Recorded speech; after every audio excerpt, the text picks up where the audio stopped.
Jai Hind everyone. Welcome to my YouTube channel, which is Explore Yourselves, Banking and General Knowledge, etc.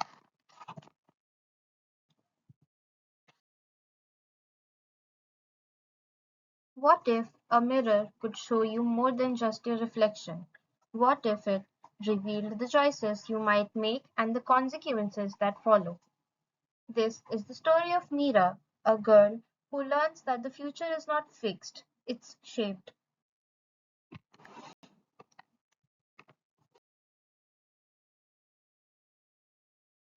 The mirror doesn't lie.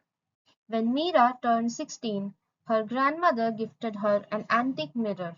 It was tall, with an ornate mahogany frame, its surface slightly tarnished, as if the glass itself remembered every face it had ever reflected. It belonged to your great grandmother, Dida said as she helped Meera set it against the wall of her bedroom. She used to say it shows more than just a reflection.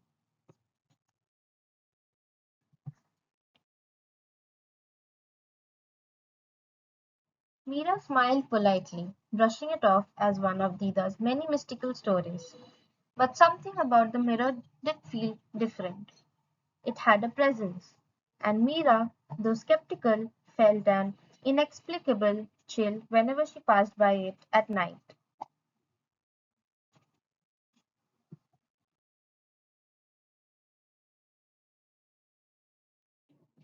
The first vision. The first time it happened, Meera had been studying late for her history exam. She rubbed her eyes and looked up. Her gaze landed on the mirror and froze. Her reflection was off. The face staring back at her looked older, more mature. The hair was styled differently, and the girl in the mirror was dressed in formal clothes. But what caught Mira's attention was was the look of anguish in her eyes. Her future self was crying. Startled, Mira turned around. There was no one behind her. She looked back at the mirror, and the image was gone. Her reflection returned to normal, just a tired teenager in pajamas. She laughed nervously. Maybe she was overtired. Maybe it was a trick of the light.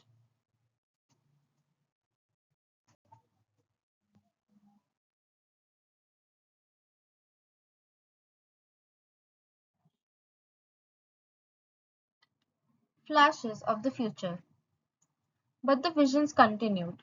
Each time Mira glanced at the mirror during quiet, solitary moments, she saw something new. One evening, she saw herself walking across a university, books clutched in her arms, wearing a bright smile. Another day, she saw herself in a hospital waiting room, biting her nails, tears running down her face. These weren't dreams, they were flashes, snapshots of moments yet to come.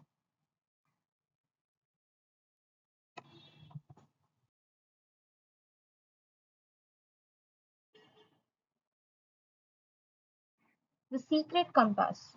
On March 12th, she made a diary entry saying, I looked into the mirror at 9:15 p.m., saw myself laughing with a group of people at a coffee shop. One of them looked like Ria. Maybe we reconcile?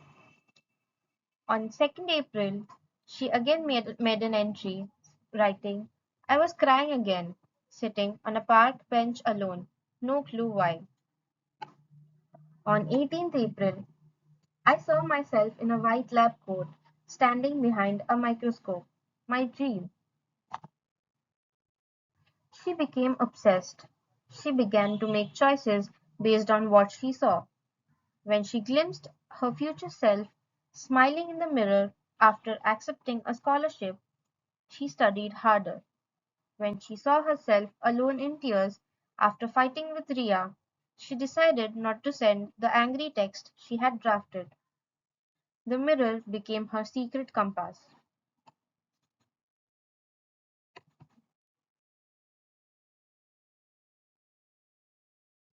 Darker visions.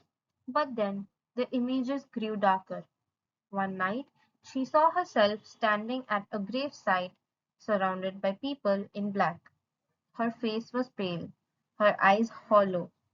Another night she saw herself in a car arguing with someone distracted behind the wheel. On May 30th, Meera saw the worst. She stood on a street, older, dressed in business attire.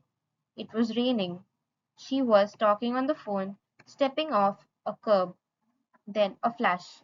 Screeching tires, blood, her own lifeless eyes staring back at her from the mirror.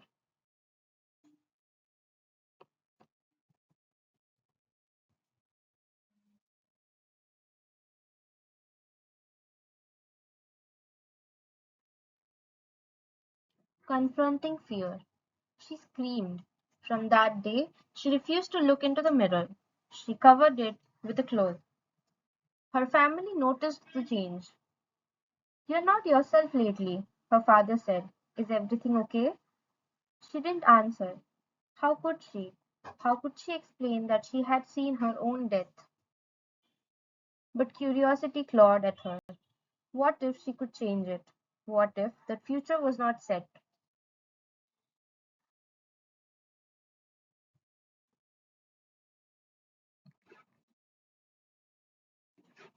A canvas of possibilities. Tentatively, she removed the clothes weeks later and peeked. This time, the mirror showed nothing but her current reflection. No visions, no glimpses. Meera sighed. Maybe the magic was gone. Maybe her fear had broken whatever strange connection existed. But days later, the visions returned. Different now, lighter. She saw herself helping a child tie his shoelaces.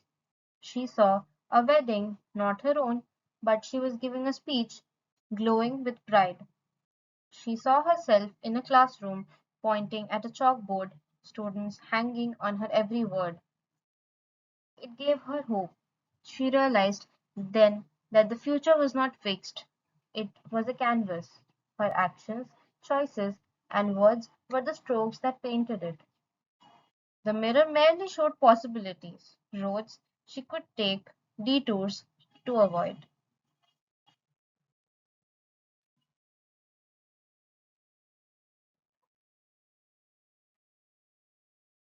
Living with intention, reaching out. When she saw an image of herself alone on her birthday, she reached out to old friends.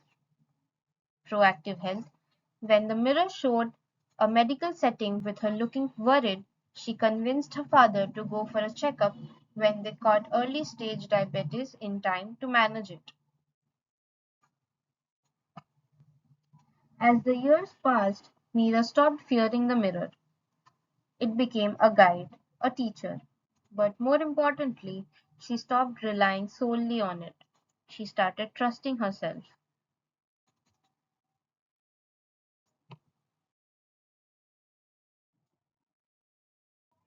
The final reflection. By the time she turned 25, she had achieved much of what the mirror once hinted at. She was a respected researcher, living independently and teaching underprivileged students on weekends. One evening, as she was packing to move into a new apartment in another city for a fellowship, she looked into the mirror one last time. Her reflection stared back, older, wiser, holding a child's hand. The girl, perhaps 5 or 6, looked up and smiled. Meera knelt beside her, kissed her forehead. The mirror faded. Meera touched the glass gently. She didn't need to know the rest. She was ready to face it.